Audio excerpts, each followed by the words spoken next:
Muchas gracias, Ricardo. Muchas gracias, Luis, por darme la oportunidad de estar aquí. Es un tema que en lo particular a mí me apasiona y espero poder transmitirles un poco de la pasión de esto, que a mí me encanta, a ustedes. Esto en particular es algo que yo vengo estudiando desde que fue mi tesis de cirugía pediátrica, mi tesis de cirugía natal, y es algo que es casi que mi otro bebé. Tengo 4 hijas y este es como mi quinto hijo, toda la base de datos de gastrosquisis. Entonces vamos a compartirles un poco de la experiencia del hospital infantil. Todos ustedes, cirujanos generales, muy probablemente han visto uno, dos, tal vez tres casos como este, ¿no? Que son pacientes vivos o sobrevivientes, digo yo, de gastrosquisis, que para nosotros cirujanos pediatras decimos ya, el problema resuelto, pero esto luego les genera muchos problemas y cosas que nosotros los dejamos de ver. Entonces lo ideal es hacer un mejor cierre de pared, vamos a enfocarnos mucho en eso para tratar de evitar esto, ¿de acuerdo? El último caso del infantil donde nosotros tuvimos una complicación de la pared abdominal fue en el año 2013, de gastrosquisis específicamente. Este fue un caso con un silo quirúrgico, que era lo que usábamos antes, que era una bolsa suturada a la pared abdominal, y no era infrecuente que se desprendiera y cada desprendimiento fuera consumiendo un poco de la pared abdominal. Entonces, una de las cosas que he estado platicando con Ricardo desde que hemos empezado a trabajar juntos es que algo característico pasa en pediatría que no pasa en niños, en adultos, los pacientes van creciendo. Entonces, si se fijan, este paciente cuando nació tenía un defecto que llegaba casi a la línea axilar anterior. A este paciente la hemos seguido a lo largo de 10 años y este es su defecto actual. ¿De acuerdo? Entonces, llega la siguiente pregunta: ¿cuándo es lo correcto o lo apropiado para cerrar estos defectos de pared? Muy probablemente, yo creo o pienso, o esa es mi observación, probablemente alrededor de los 4 o 5 años ya no hay mucha modificación. ¿De acuerdo? Entonces vamos a ahondar un poquito más en gastrosquisis. Es una patología relativamente frecuente en México. Varía en cada estado desde 7.2 por cada 10,000 hasta en Hidalgo de 1.5 por cada 10,000, muy probablemente por factores ambientales. Se calcula que en México nacen alrededor de unos 800 pacientes con gastrosquisis al año, depende de la natalidad. Recordemos que México es el país con el mayor índice de embarazos adolescentes, y va muy de la mano el embarazo adolescente con el defecto de pared de gastrosquisis. ¿Cuál es la mortalidad en México? Pues no es nada despreciable. Este es un estudio donde son unos genetistas, son dos hermanos que se dedicaron a ver la base de datos de la Secretaría de Salud. No recuerdo exactamente bien el nombre de la base de datos, pero revisaron del 2000 al 2014. Y si algo tenemos bien en estadísticas, los nacimientos y las defunciones, o más bien, si algo tenemos bastante, o más o menos bien, o más o menos cuantificable, es esto.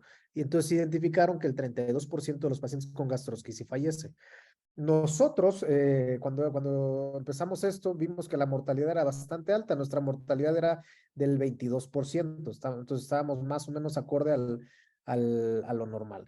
Y ahora fíjense, por favor, en los pacientes que teníamos que colocar asilo, que quiere decir esto, que no podíamos reducir de manera inicial y cerrarles la pared, tardábamos un promedio de 15 días para cerrarlos, ¿no? Entonces, muchos pacientes fallecían por complicaciones infecciosas. No hubo ninguno que yo recuerde cuando se hizo la base de datos que haya fallecido en el quirófano. Todos fallecían en el postquirúrgico, en los cuidados intensivos neonatales. Hubo mucha controversia cuando salió el artículo de los genetistas que les comenté, porque todo el mundo le gusta decir que su centro es el mejor centro, que no tenemos esa mortalidad.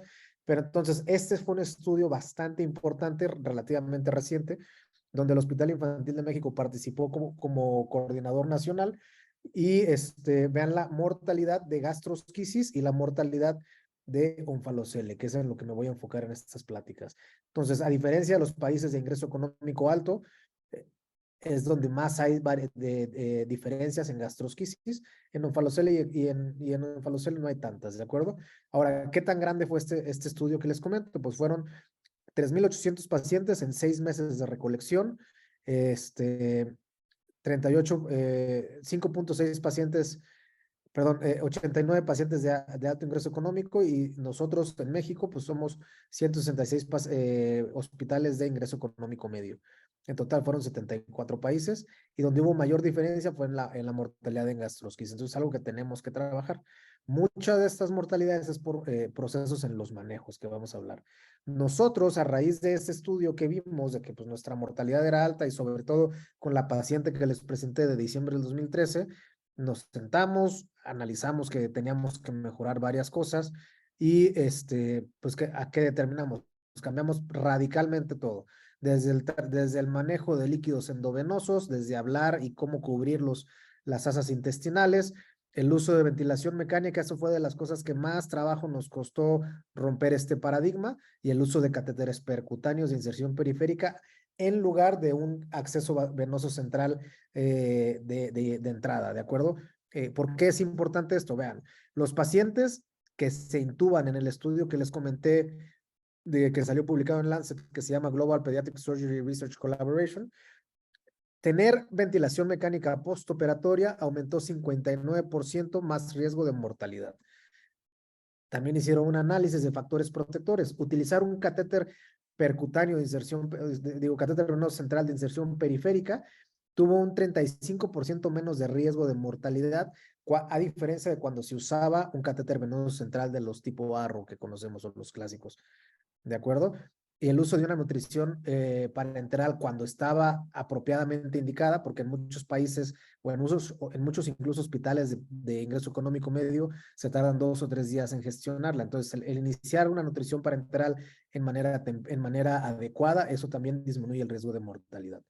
Entonces, para hablar nosotros sobre gastrosquisis tenemos que entender el grado de peritonitis. Nosotros que somos un centro de concentración, luego nos dicen, es que este paciente tiene peritonitis grave. Existe esta clasificación que se inventó en el 2012 por el grupo canadiense que se llama CAPSNet, que es un registro prospectivo, donde ellos identifican que esto es un paciente con gastrosquisis, pero sin peritonitis. ¿A qué nos referimos con eso? Vean cómo las asas están prácticamente, o sea, se pueden observar, se pueden distinguir con el dedo húmedo, con el guante, uno las puede separar en su totalidad, ¿de acuerdo? ¿Cuál es la incidencia en esto? Otra cosa que no les comenté es que en el Hospital Infantil de México no nacen los niños, forzosamente los tenemos que aceptar de traslado. Entonces eso está bien descrito en la literatura, que eso aumenta las complicaciones especialmente infecciosas, ¿de acuerdo? Pero nada despreciable, 20% de nuestros pacientes de nuestra casística de 155 llegan al hospital con este grado de peritonitis, independiente de la edad en horas al ingreso. Hemos tenido pacientes de un día con peritonitis muy grave, hemos tenido pacientes de 4 días que llegan de Oaxaca con peritonitis leve. Entonces, son esas observaciones y esos cambios de paradigmas que hemos estado observando. Antes pensábamos que conforme pasaban las horas aumentaba más la peritonitis. Sí puede empeorar un poco, pero tampoco tanto. Entonces, vean la diferencia en este paciente que es una peritonitis leve, que se llama el Bowel Injury Score de la CAPSNet, donde ya se encuentran un poco más acartonadas las asas, ya no se distinguen tan bien, el mesenterio está cortado, pero todavía podemos con los dedos húmedos o con los dedos con el guante explorador húmedo podemos separar las asas sin ningún tipo de fuerza ni ningún riesgo de desperitonizar. ¿De acuerdo? Y esa es la peritonitis grave. ¿A qué nos referimos con esto? Es cuando se ve un cerebro sin absolutamente ninguna distinción entre qué es norte, qué es sur, qué es proximal, qué es distal. ¿Y cuál es la incidencia de esto? En nuestra casuística, que la llevamos prospectiva desde enero del 2014 hasta la fecha, solo el 13% de nuestros pacientes tienen peritonitis grave. ¿Por qué es importante? Porque como somos un centro de entrenamiento, tenemos que educar a nuestros pacientes, que depende del grado de peritonitis, que es cómo vamos a manejar esos intestinos. Y otra cosa que no está descrita muy bien en la literatura, solo los mencionan, 30% de los pacientes tienen este tipo de adherencias. Fíjense aquí cómo hay una adherencia inflamatoria que hace que se fusione la piel a las asas intestinales. ¿De acuerdo? Entonces, ¿qué es lo que hacemos nosotros? Cuando llegan, ya no los pasamos a quirófano, lo hacemos todo ahí en la cuna. Necesitamos por lo menos 3 personas, un neonatólogo que esté cuidando la vía aérea, que esté revisando la saturación, no los intubamos, y dos cirujanos lavados y otro cirujano hace los enemas y está sujetándolo. Vean cómo el bebé está despierto. Este paciente, por ejemplo, aquí pueden observar cómo el ligamento redondo está fusionado a la pared del estómago. Bueno, no fusionado, comparten un poco de peritonitis. Esta se pudo separar sin mayor problema. ¿Y por qué es importante? Porque tenemos que verificar que 360 grados en el defecto esté libre para que podamos hacer el manejo que les voy a comentar. Antes, cuando yo me entrené, que esto fue en el 2012 al 2016, bueno, sí, 2012, 2015, nos decían, no manipules las asas, mételo así. La urgencia es introducir las asas al abdomen. Hoy hemos aprendido que los pacientes que tienen un índice de peritonitis sin peritonitis o peritonitis leve, es factible revisar, desmenuzar las asas y ver que no haya ni vólvulos ni torsiones segmentarias intestinales. ¿Por qué? Porque estos pueden ocasionar problemas posterior y sobre todo que en la parte inicial es mucho más fácil arreglarlo, como vamos a ver más adelante. Ahora, ¿por qué es importante lo que les voy a comentar acerca del silo? Vean cómo los estadounidenses, ellos hicieron un estudio en el 2020, salió publicado un estudio multicéntrico de 7 años retrospectivo, donde ellos tratan de empujar utilizar silo de primera entrada a todos en lugar de cierre primario. ¿Por qué? Porque el silo prefabricado, que es un dispositivo que se inventó en Estados Unidos en los 90, se puede colocar en la cuna, no hay necesidad de meterlo a quirófano ni nada por el estilo. Y vean, cuando ellos comparan los pacientes que tuvieron, de 337 totales, cuando ellos comparan los que solo tuvieron 5 días el silo y estaban cerrados antes, no hubo diferencia en la mortalidad entre cierre primario y cierre por etapas con el silo. Pero cuando se ponen a leer bien el artículo, ven que solamente 38% de estos 337 se cerraron antes de 5 días. Entonces, la cuestión está en cómo lograr el cierre antes de los 5 días. Yo a mis residentes, tanto Cristian como yo, les decimos que siempre intentamos cerrarlos antes de 5 días. Y cuando estamos muy pendientes de estos pacientes, habitualmente lo logramos. Ahora, es una batalla entre cerrarlo pronto y no hacer síndrome compartamental, porque intestino muerto, bebé muerto, ¿de acuerdo? Entonces, ¿cuáles son las estrategias que nosotros utilizamos? Nosotros hacemos descompresión intestinal antes de colocar el Alexis. Hemos obtenido todos estos materiales y hemos logrado descomprimir la totalidad del colon, y eso disminuye el volumen y el tamaño del continente intestinal.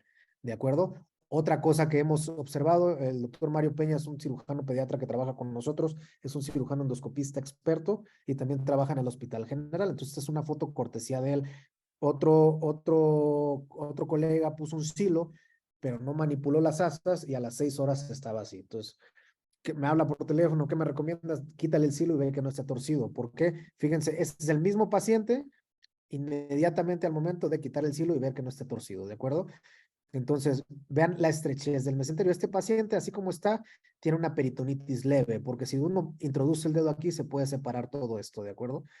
Entonces, es importante en los pacientes que tienen sin peritonitis o peritonitis leve, ver que no haya torceduras. Son raras las que son totales, pero son más frecuentes las que son parciales, ¿de acuerdo? Entonces, vean este paciente de aquí. Aquí estamos introduciendo uno de los cirujanos está haciendo los enemas. Este es el colon, el paciente está en la cuna.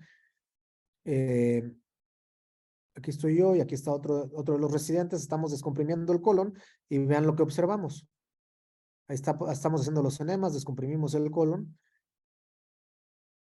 Y algo que observamos acá tiene esta adherencia entre el colon y el yeyuno, no el duodeno. El duodeno estaba casi 30 centímetros más proximal. Entonces, vean, cualquier cirujano diría, no puedo dejar esto así. Ahora, tampoco hay que pasarlo a quirófano. Esto lo podemos resolver ahí mismo en la cuna. La única contraparte de hacerlo en la cuna es que no contamos con una unidad electroquirúrgica, entonces tenemos que ser un poco más gentiles, un poco más cautos para no tener sangrados importantes. Entonces, ya así, a este paciente, ya lo pasamos nuevamente. Vean la cantidad de asas que hay. Hacemos una reducción, una descompresión del colon total, queda más pequeño, podemos introducir el estómago y el colon a la cavidad y ese es el mismo paciente inmediatamente al terminar el procedimiento. Entonces, Al empezar, este paciente nadie les va a creer que lo podemos cerrar en menos de 5 días y sobre todo sin intubación. Cuando tú ves esta imagen, dices, no, pues sí, se lo puedo cerrar. ¿De acuerdo? Y este paciente en dos plicaturas o dos reducciones, plicaturas es como le llamamos a las reducciones nosotros, se pudo cerrar. Entonces, hoy, en el protocolo que estamos utilizando, ustedes conocen el Alexis como un separador de herida, los ginecólogos lo utilizan ya para las cesáreas, tardamos aproximadamente 5 días y me atrevería a decir que cuando están supervisados 100% por nosotros, todas las aplicaturas y todo, podemos reducir casi todos antes de 5 días. Siempre hay que estar vigilando que que no haya síndrome comportamental. ¿Cuál es el dato clínico en nuestro protocolo de evaluar que no tengan síndrome comportamental? Que el paciente esté respirando espontáneamente. Un paciente que está respirando espontáneamente es casi imposible que tenga síndrome comportamental. De hecho, me atrevería a cuestionarlo si han llegado a ver algún paciente con síndrome comportamental que no esté intubado con un apoyo aminérgico y en oligoanuria. Entonces, nosotros no medimos actualmente la presión intravesical ni ninguna otra cosa, pero vemos que el paciente esté extubado y que esté orinando. Si el paciente no está orinando menos de 1 mililitro por hora, ya empezamos a hacer algunos tipos de efectos.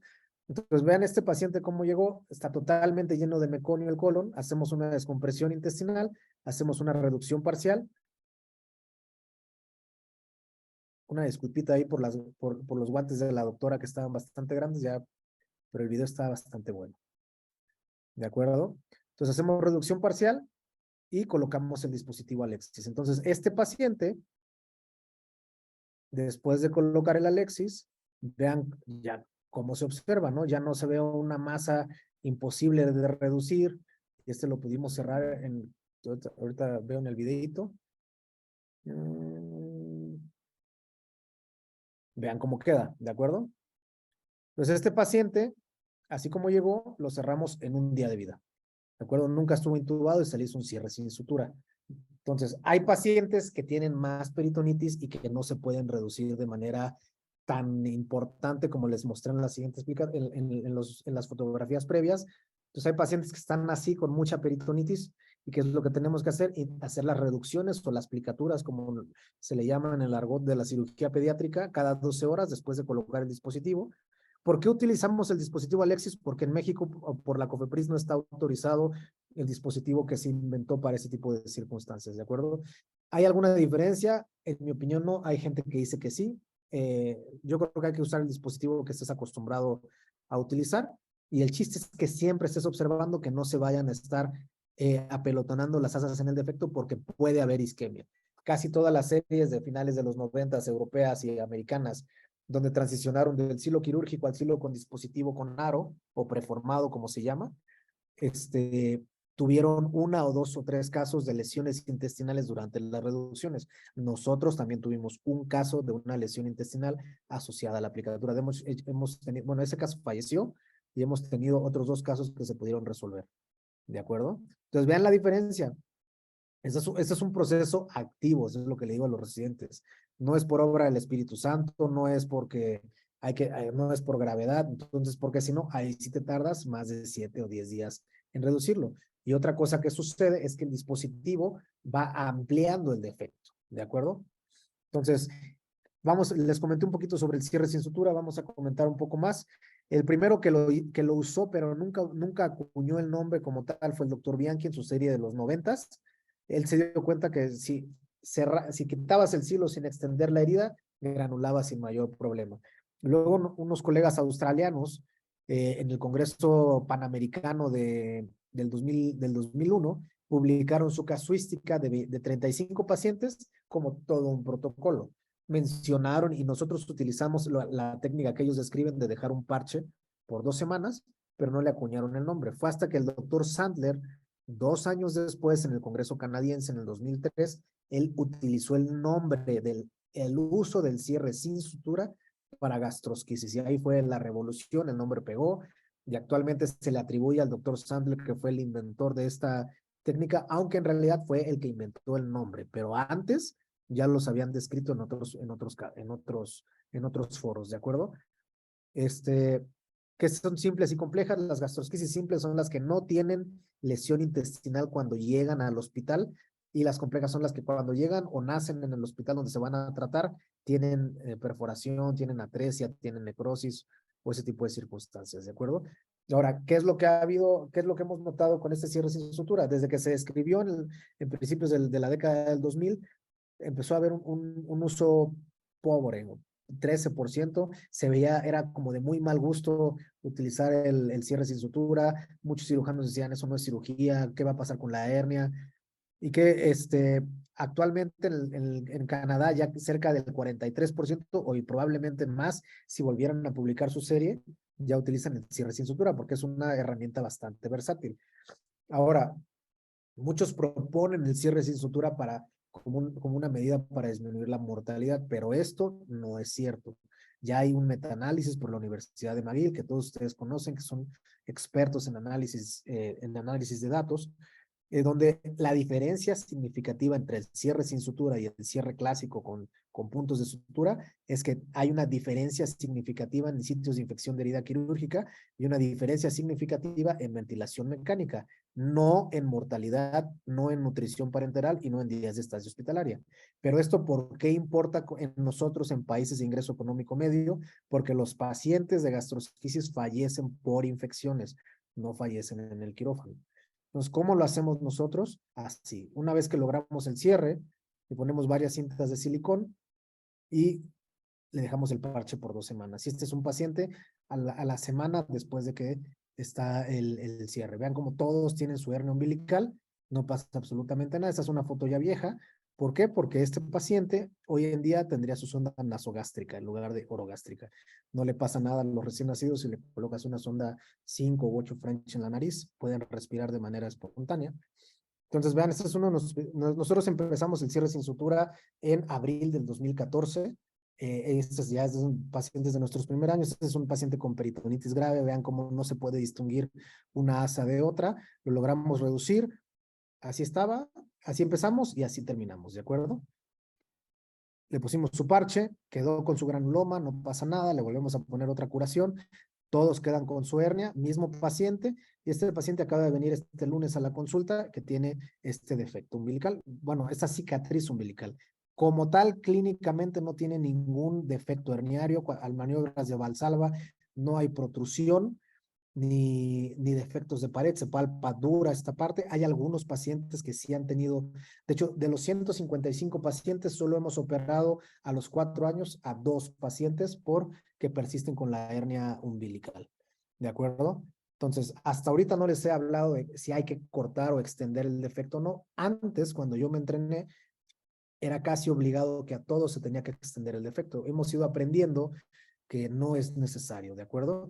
Entonces, los ingleses fueron los primeros que escribieron de las series más grandes de silos preformados como los que les enseñé. Ellos describían que ellos ampliaban en el 11% de los pacientes del corte. Ahora, ellos solo reportaron el 11% en gastrosquisis simple, que recuerden que son las que no tienen lesión intestinal asociada. Y luego otros artículos ya empezaron a ver que sí, que los canadienses, que algunos complejos tienen que extenderse, y los cerrados o evanescentes. Los cerrados son los pacientes que nacen sin defecto de herniario, o sea, no hay manera de hacer ninguna disección y esos forzosamente pasan a quirófano. ¿Cuál es la experiencia en el infantil de México? De 157, porque aquí hay un caso de medicina privada que atendimos en el mismo grupo, solo hemos tenido que extender el defecto en el 9.5% de nuestros pacientes. El 50% de los pacientes con gastrosquisis compleja ameritaron ampliación del defecto. Muy probablemente varios fueron en los primeros años, porque actualmente en los últimos 3 no hemos tenido que extender el defecto. Y el 4.9% en gastrosquisis simples lo hemos extendido de manera de que nosotros lo intentemos. Ha habido recientemente un paciente que llegó en muy malas condiciones, llegó en un estado de choque hipovolémico combinado con choque séptico, que tuvo necrosis intestinal. No sabemos si al final el paciente falleció, no sabemos si el hecho de no haber extendido el defecto pudo haber mejorado, porque el paciente a su ingreso tenía un pH de 6.9 y un bicarbonato de 10, entonces, pues, quién sabe, ¿no? Pero sí nos queda la duda de que tal vez el desenlace hubiera sido diferente si lo hubiéramos ampliado el defecto antes. Entonces, no, como tal, no hay que seguir una receta de cocina, hay que revisar y hay que tomar en cuenta todo. Entonces, ¿qué hacemos con la solución de problemas? Una de las grandes críticas del cierre sin sutura es la evisceración. No, que se pueden eviscerar. Este es un paciente del año 2020 donde se colocó el parche, hubo una falta de supervisión, el parche estaba probablemente inadecuado y se evisceró. Ya nos estaban diciendo, básalo a quirófano, ya falló el cierre sin sutura, pero como ya para el 2020 ya tenemos casi 6 años de experiencia en el cierre sin sutura, lo único que hicimos fue colocar un parche mucho más grande, ¿de acuerdo?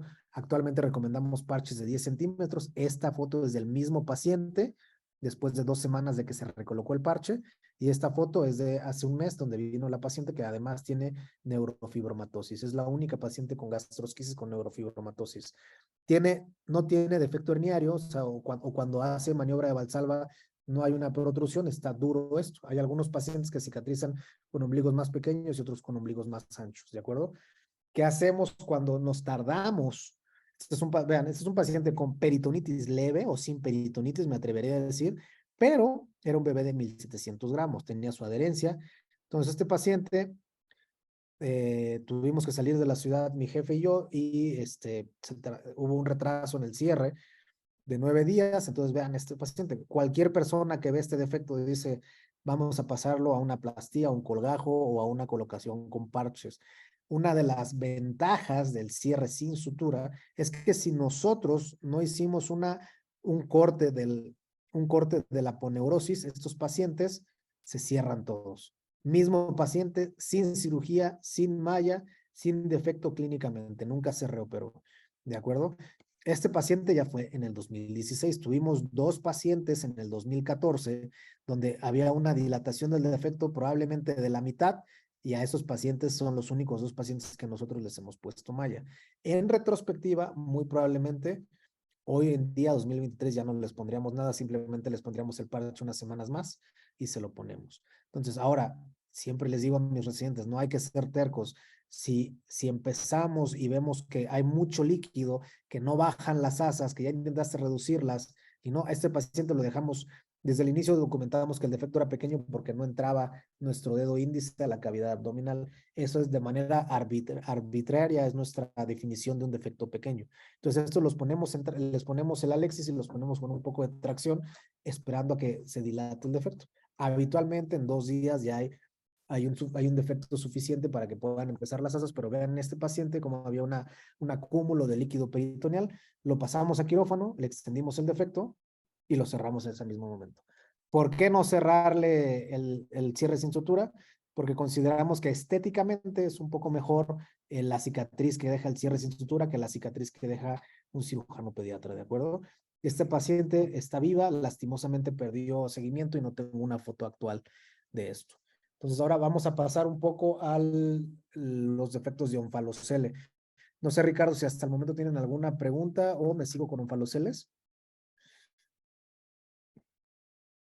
Las preguntas al final, Alex. Ah, va, perfecto. Entonces vamos, Seguimos. como es un foro principalmente de hernias, me aboqué en el manejo del cierre de la pared.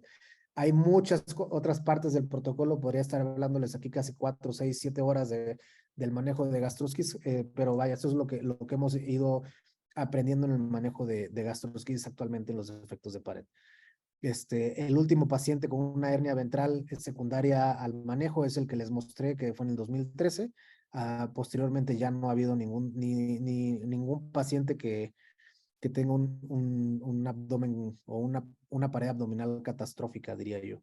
Entonces, los onfaloceles son otro tipo de espectro de patologías que son mucho más grande el espectro, ¿de acuerdo? Nosotros, por ejemplo, nosotros tenemos una experiencia de 155, 56 pacientes en los últimos 10 años. Probablemente nuestra experiencia en el hospital en onfaloceles gigantes es de menos de 20, son raros, por lo menos en nuestro hospital.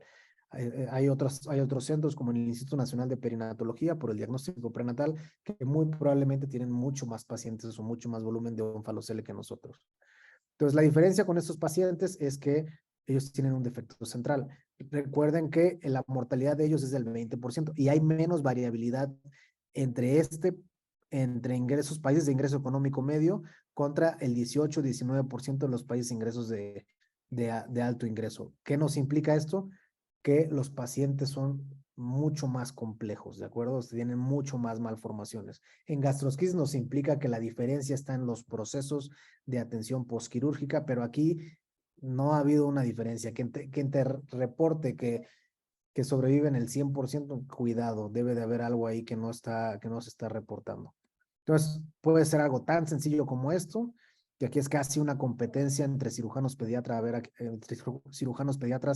a ver a quién nos queda el ombligo estéticamente más bonito, o entre monstruos como estos, ¿de acuerdo?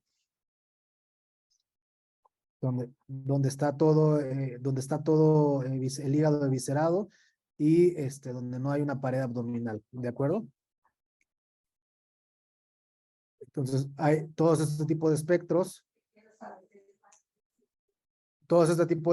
donde está una pentalogía de Cantrell, donde está el corazón con una ectopia cordis, pero cubierto por una membrana con un ónfalocele pequeño, o donde hay pacientes con ectopia cordis real o verdadera.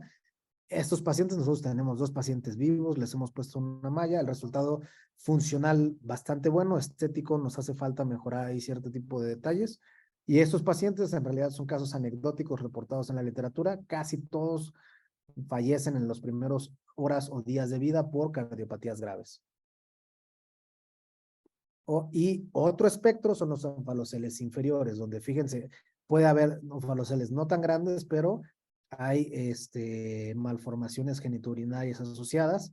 Este es un paciente con una extrofia de cloaca que requiere múltiples cirujanos, ¿de acuerdo? Aquí es un paciente con una extrofia de cloaca donde se reintervino por el servicio de cirugía colorectal, que actualmente son 3 cirujanos que se dedican exclusivamente a patología colorectal pediátrica, incluyendo neonatal, y al equipo de cirugía de urología del Hospital Infantil de México, junto con nosotros el servicio de cirugía neonatal. Entonces se requieren muchas veces este tipo de pacientes, somos 3, a veces 4 o 5 adscritos que nos vamos lavando de manera intermitente en el proceso del paciente para garantizar un buen resultado. Por ejemplo, nosotros somos un equipo de 2 cirujanos neonatales, el grupo de colorectal son 2, entonces muchas veces se lavan los 2 urólogos primero, luego 2 colorectales y a veces uno de nosotros, y así vamos. Entonces son patologías bastante complejas. O onfaloceles gigantes como este que tenía una duplicación intestinal, que se logró el cierre de la vejiga y el cierre de la pared con un defecto ahí pequeño que se va a reparar, pero hay una paciente con anomalías genitourinarias bastante graves y bastante complejas. ¿De acuerdo? Ahora vamos a enfocarnos un poco específicamente en los onfaloceles gigantes. Hay una definición de onfalocele gigante que puede variar. Hemos observado fotografías de algunas presentaciones. Traté un onfalocele gigante con X técnica y lo vemos y decimos, pues sí, tiene el hígado afuera, pero muchos, o sea, hay que ver qué tan complaciente es el abdomen, cuánto se puede reducir y si se puede cerrar en el primer intento o no. Por definición, los onfaloceles gigantes son onfaloceles que miden más de 7 centímetros de diámetro y que tienen el hígado eviscerado. Ahora, no hay una definición entre cuánto. Hay unos onfaloceles gigantes que tienen esto, pero tú lo manipulas con las manos y se reducen. Le puedes invertir el amnios, vamos a hablar un poquito de eso más adelante. Le pones un parche, tolera perfecto y lo pasas a quirófano y puede cerrarse la pared. ¿Cuáles son los pacientes que se pueden cerrar la pared gigantes verdaderos? En el periodo neonatal, probablemente un 15 o un 20%. ¿De qué va a depender? De esto que está aquí. Muchos pacientes de este tipo de onfaloceles gigantes, sobre todo aquellos que son pretérminos tardíos, que son menos de 37 semanas, que esperemos que haya sido por un parto espontáneo o por un nacimiento espontáneo, no por un parto programado, tienen una hipertensión pulmonar grave. Muchas veces nacen y el neonatólogo los tiene que intubar porque tiene insuficiencia respiratoria que no tiene nada que ver de que le estamos manipulando el abdomen, ¿no? Esos pacientes son pacientes muy graves con una alta mortalidad. Hay onfaloceles gigantes que pesan 2,800, 3 kilos, que están extubados, llorando bien. A esos son, en mi opinión, a los pacientes que se deben de someter a un cierre de pared en el periodo neonatal. ¿De acuerdo? Este es un esquema de un colega colombiano, el doctor Abello, Me gusta bastante sobre los tipos de silos que hay. Entonces, Schuster fue uno de los primeros cirujanos. Él trabajaba en Boston, en el artículo, si mal no recuerdo, es de los 60s, donde anclaba a la pared abdominal un material protésico y lo suturaba con la grasa de tejido celular subcutáneo. Hay otro de Lurimier que era la piel, y el doctor Abello, él propone un silo de duoderm para cubrir esto, que vamos a hablar un poquito de esto, ¿de acuerdo? Entonces, este es el único paciente en mi experiencia que yo he tratado que ha sido candidato y que con un buen desenlace para el silo de duoderm. Este era un bebé con diagnóstico prenatal, nació de 39.5 semanas, pesaba 3,200, sin hipertensión, se sometió al silo quirúrgico, digo, al silo de duoderm. eh, Ahora sí que trampas de error que encontramos es que hay que poner el duoderm que cubra casi hasta la espalda, porque se desprende. Pero sí tiene que ser esto en un lugar donde haya una adecuada unidad de cuidados intensivos neonatales. Un segundo. ¿Por qué? Porque el paciente está sedado, está relajado, y este tipo de pacientes, un error, una deficiencia en la aspiración puede costarle la vida a estos pacientes. Si ustedes le dan clic a este código QR, pueden ir a una plática extensa del doctor Abello donde habla sobre su experiencia y sobre el manejo, y él básicamente divide el protocolo en 3 fases. En la fase de reducción, que es esta, le coloca el silo de duoderm y lo va aplicando. En la fase de inversión de amnios, donde mete el amnios completamente y le pone otro duoderm a ras de piel, y ya después lo pasa al cierre de pared. Es muy importante que durante la fase 1 y la fase 2 el paciente está sedado y relajado. Entonces, a mi opinión, un criterio indispensable para utilizar este protocolo es que cuentes con una adecuada unidad de cuidados intensivos neonatales, con un adecuado personal de enfermería que lo pueda cuidar, porque esos pacientes, su vida depende de que no haya errores o que no haya complicaciones en el manejo de este tipo de pacientes que son críticos. Él, en su artículo publicado, si mal no recuerdo, en el 2021, habla de que ha hecho ya algunos casos de separación de componentes en el periodo neonatal, ha utilizado malla, y también tenía 3 pacientes con el uso de toxina botulínica. Yo no les puedo venir a platicar nada de la toxina botulínica a ustedes. Les tengo que platicar que en pediatría es algo relativamente nuevo, o más bien algo poco conocido. No es así del Vox Populi o del argot de cirugía pediátrica lo de la toxina botulínica en la pared abdominal, pero poco a poco hemos ido aprendiendo y hemos ido obteniendo más experiencia en este tipo de circunstancias. Hay otra técnica. Este es un paciente cortesía de un doctor que actualmente vive en Los Cabos, pero parte de su protocolo de tesis fue tratar a estos pacientes en el Hospital 20 de Noviembre con un VAC. Ellos lograban la escarificación del defecto y la reducción, por lo menos la reducción a ras de piel, de acuerdo, que eso es algo indispensable. ¿Por qué ellos optaron por esta técnica? Porque cuando revisaron la sobrevida con el manejo clásico, que era intentar el cierre primario en el periodo neonatal, había muchas defunciones, y sobre todo a los que sobrevivían frecuentemente tenían problemas de rechazos de mallas o ese tipo de circunstancias, ¿de acuerdo? Entonces, cuando hay varias técnicas para hacer una sola cirugía o una sola enfermedad, es porque no nos hemos puesto de acuerdo o porque ha habido mucha variación en los resultados. Entonces, actualmente esta técnica, hasta donde tengo entendido, la está utilizando el Instituto Nacional de Perinatología, el Hospital 20 de Noviembre y algunos colegas en provincia. ¿De acuerdo? Nosotros no tenemos experiencia en el uso de VAC porque nosotros preferimos esta estrategia, que es la escaroterapia. Hay diversos tipos. ¿Qué es lo que es la escaroterapia? Colocar en este caso, colocamos sulfadecina de plata, donde se va epitelizando el saco. ¿De acuerdo? Entonces, durante el proceso el paciente está despierto, no está intubado, está comiendo y le estamos colocando este tipo de circunstancias. Repito, nosotros no tenemos mucha experiencia en un falocele porque nos llegan pocos, pero a los que nos llegan los hemos tratado así. Hemos tenido en los últimos 3 años 2 pacientes con un falocele gigante con una hipertensión pulmonar tan grave que ni siquiera ha dado tiempo de lograr una epitelización del saco han fallecido antes de tiempo, o sea, antes de que se logre la epitelización. Entonces, sí es importante siempre, antes que nada, desde nuestro punto de vista en un falocele gigante, ver la función pulmonar de estos pacientes. Hay pacientes que tienen muy buenos pulmones, que van a tolerar todo. Hay pacientes que son extremadamente lábiles, literal los ves y hacen crisis de hipertensión, desaturan hasta 40, fallecen por insuficiencia renal asociada a la hipertensión pulmonar o insuficiencia cardíaca. Algo indispensable de la terapia con escaroterapia es que tenemos que hacer terapia compresiva, por eso no he eliminado esta palabra de aquí. A todos los pacientes les colocamos un vendaje y cada vez le hacemos más presión, porque es mucho más fácil tratar este tipo de efectos ventrales que tratar un paciente con el hongo. Si nosotros tratamos la escaroterapia sin terapia compresiva, epiteliza todo afuera y ya se vuelve una hernia ventral con pérdida de dominio. Entonces siempre queremos que epitelicen así. Ahora, la gran realidad es que muchos de estos pacientes están vivos, están sanos, pero están con sus hernias. Muchos se pierden en el seguimiento, a veces ya no regresan a cerrarse. Entonces sí es algo, y en algunos centros les están dando largas, no, regresen un año, regresen un año. ¿Y cuándo lo van a cerrar? O ya ni siquiera se les ofrece a los pacientes el cierre. Entonces, este es el panorama. Es la segunda paciente que hemos operado en colaboración con Ricardo.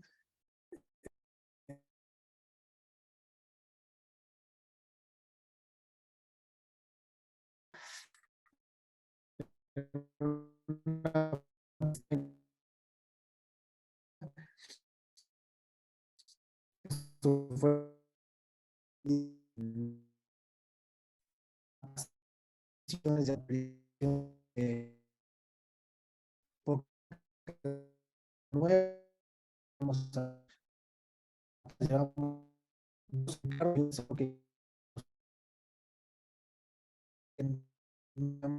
vamos a empezar a hacer. Y esta vez se logró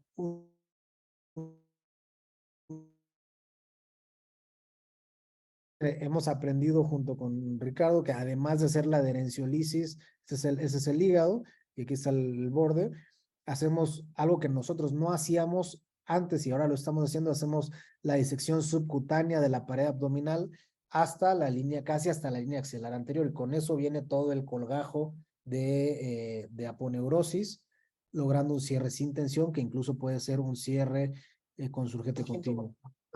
La primera vez que pues, cerramos uno así, que Ricardo le quiso poner un cierre, un surgete continuo casi convulsiono, porque no es a lo que estaba yo acostumbrado, pero pues ya hemos ido platicando y discutiendo que el tema es la disección y que haya un cierre sin tensión. Si hay un cierre con tensión, no importa si le pones puntos de contención, no importa si le pones puntos de Smith-Jones, la pared va a sufrir y va a tener una hernia ventral. A los dos pacientes que hemos manejado con Ricardo, hemos utilizado también la técnica de RTL con resultados favorables. Es una técnica que se me hace bastante reproducible. ¿De acuerdo? Ahora, lo que queremos evitar es este panorama. Este es un paciente referido de otro hospital donde trataron con una epitelización de piel y vean, así nos la mandan. Afortunadamente, esta paciente llegó con el doctor Mario Peña, que es un colega mío, y me dijeron, es que le propusieron cierre. ¿Qué le van a hacer? No, pues que la van a cerrar la próxima semana. Le pidieron que comprara una malla. Esto fue en el 2010, en el 2020, finales del 2000, no, principios del 2021.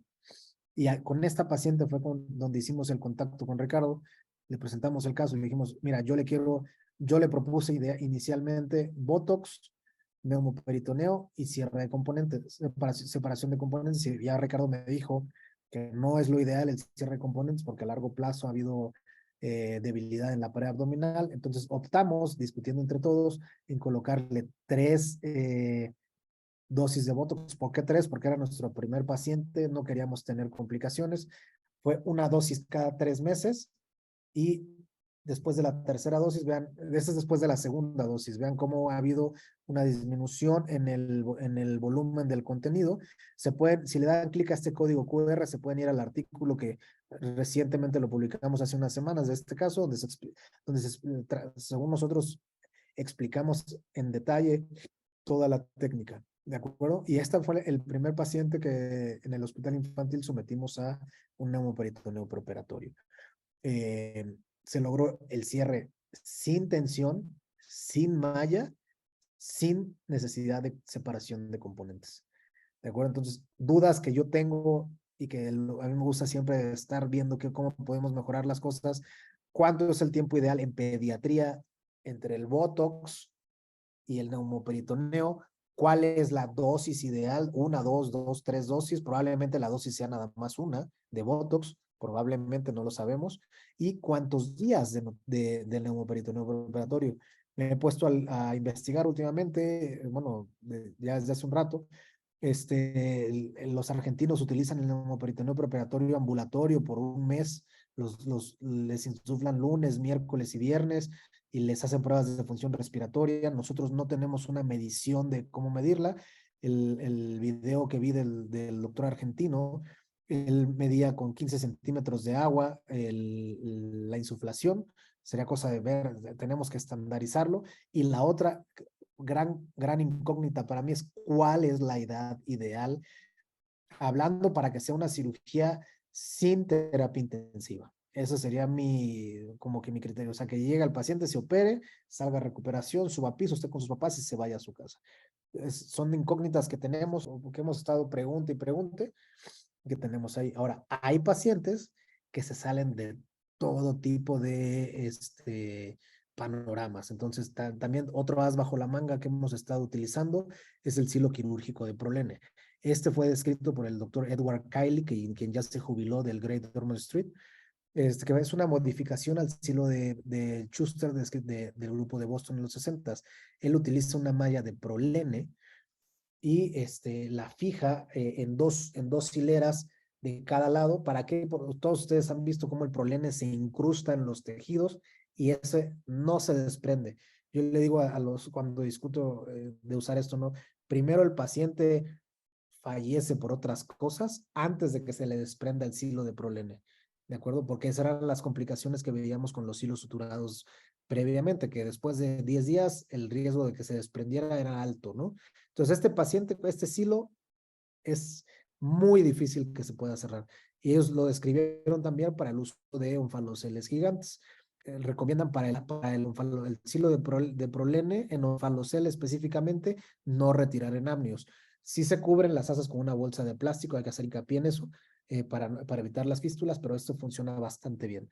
¿De acuerdo? Y es la estrategia ideal. Este es uno de los grupos que tiene la sobrevida más alta en la separación de gemelos siameses, y esa es la técnica que usan desde los 80s para el cierre de pared. En los artículos y en los capítulos del libro del doctor Kylie, cuando uno platicaba con él, era que en 2 semanas, máximo 3, se lograba el cierre de pared. Lo iban aplicando. ¿De acuerdo? Entonces, este paciente fue un paciente con gastrosquisis que recibimos posterior a un mes de tratamiento en otro hospital. Esa es la que sale más, ¿no? Con una hernia ventral grande, con un abdomen abierto, con 5 fístulas enteroatmosféricas, que vean, no se distingue nada. Esto ya es una peritonitis grave. Adquirida, pues porque ya llevaba un mes ahí, no se observa, no se aprecia absolutamente nada.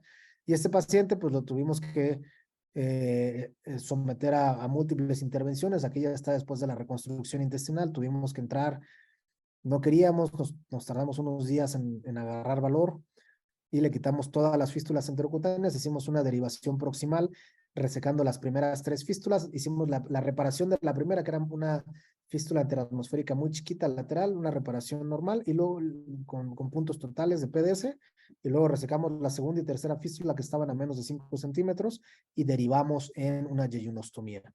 Utilizamos el silo quirúrgico de Prolene, aquí se ve una hilera de sutura y una segunda hilera de sutura, y luego le suturamos la piel encima para que haya una adherencia firme de esto de ahí. Y utilizamos la yeyunostomía intubada. Nosotros, me atrevo a decir, sin miedo a equivocarme, que somos campeones en el uso de la realimentación de la fístula mucosa, lo que propone el doctor Rivera de adultos como alimentación por fistuloclisis en el hospital se realiza desde los años 2000, no tenemos exactamente cuándo se inició, pero muy probablemente fue empezando la década del 2000. Y este paciente se lograron las plicaturas, a ver si se ve el videito, no se observa. Bueno, se hicieron las plicaturas con un surgete continuo anclado, con un Prolene, íbamos agarrando varios orificios del Prolene y hasta llegar a este tipo de de cierre. Después de 9 días de la colocación del cierre con las plicaturas, lo pasamos a quirófano, le quitamos el silo, le quitamos la bolsa de plástico, hicimos el cierre de pared sin necesidad de malla. Entonces, todo esto es parte de lo que hacemos en el Hospital Infantil de México. Se requiere de un equipo multidisciplinario. Muchas veces requerimos ser 2, a veces 3, a veces 4 cirujanos. A mis residentes me gusta decirles, hay que hablarle a otro elefante que nos venga a ayudar. No hay que tener, ya hay que perder esa costumbre de que el cirujano opera solo y pues ahí a ver cómo le haces. Entre 2 las cosas van bien y entre 3 pues mucho mejor. ¿De acuerdo? Entonces, pues muchas gracias por invitarme a participar con ustedes, a compartirles un poquito de nuestra experiencia y pues cualquier cosa que estamos a la orden.